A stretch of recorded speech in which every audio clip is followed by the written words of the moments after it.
be over that healing process for the major part. You should be able to look back and go, wow, I've come so far, and you should be able to continue doing that until you get to a point where you're healing as you go.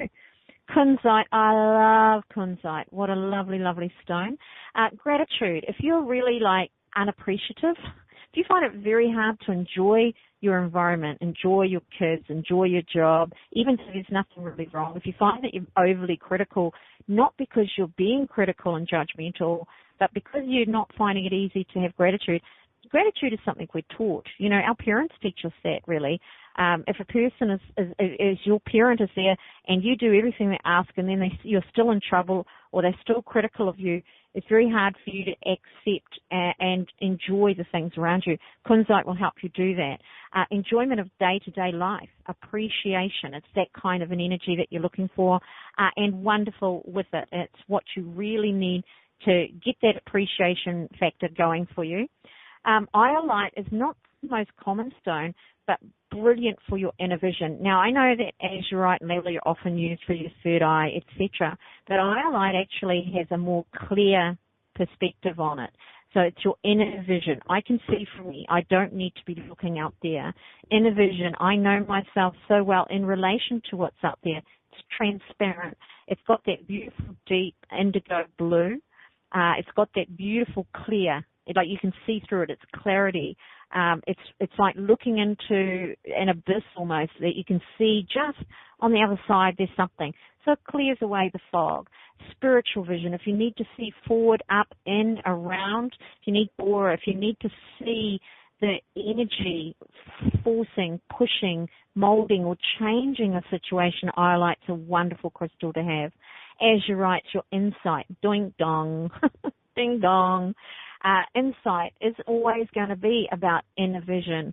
Inner vision, insight. Insight is about understanding your inner vision. So here you go. You've got iolite, use it with azurite. You've got inner vision and understanding what that inner vision is. Insight. Put the two together and you've really got something quite powerful. We get used to using the same crystals again and again and again. They get tromped out.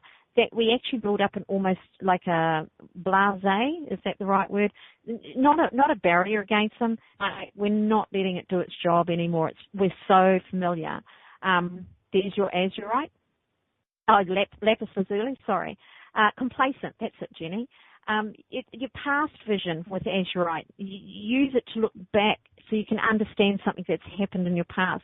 You may have got over it. You may have forgiven it, but you may not understand that happened. You may not understand what your role was in it. It's all very well forgiving somebody for doing you damage while ignoring completely that you perhaps were a part of the equation, not necessarily deserving or blaming, but what role were you playing in that? Just even getting robbed. A friend that got robbed a while back and she was spitting tax, but she'd forgot to lock her car in a car park of a very big shopping centre that was known to have one car break-in every 6 minutes or something ridiculous. So, we've got a role in that. No, she didn't deserve to have her car stolen. No, she didn't deserve to have her stuff taken out of it. None of that necessarily mattered, but she did have a role that she played in it, which was a memory role, paying attention. She didn't pay attention. These days, you just got to push the button, right? Ding. Rhodonite, really nice. If you've got, I don't know where I'm going, I don't know what I want to do, I don't know what I'm good at, I may not even appreciate. You may draw, you may paint, you may write, and you may be critical of those things. You may not recognize that you are. There's nothing arrogant about acknowledging what your skill set is, what your skill ability is.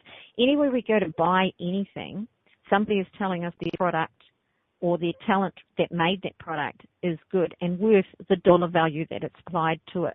And that's just a basic truth. The lower the dollar value. In fact, in studies have found, if two electricians, just for the hell of it, two electricians, one's charging, or make it three really, one's charging $120 an hour, one's charging $90 an hour, the other one's charging $30 an hour, there will be some people that will go to the $30 an hour, but the average person will think there's something not right about them. And what that reflects isn't about value. It's about you don't think they're valuing themselves. It's not about the value you're applying to them. You think there's something wrong there. And so, it's something to really think about with if you have any talents and abilities, or if you're not sure what you've got, using rhodonite can help you find them. Now, because we're using that in our sacral area, and you're using it in your solar plexus area, which is your motivation, your intention, getting it on, willpower, and then you place rhodonite around your sacral area and you're working it through that area, it allows your creativity to come through. It allows you to find your skill set. You may never have done it before, but one day, kabam, you go, I just want to give that a go, and then you find you're very good at it, trying something completely different.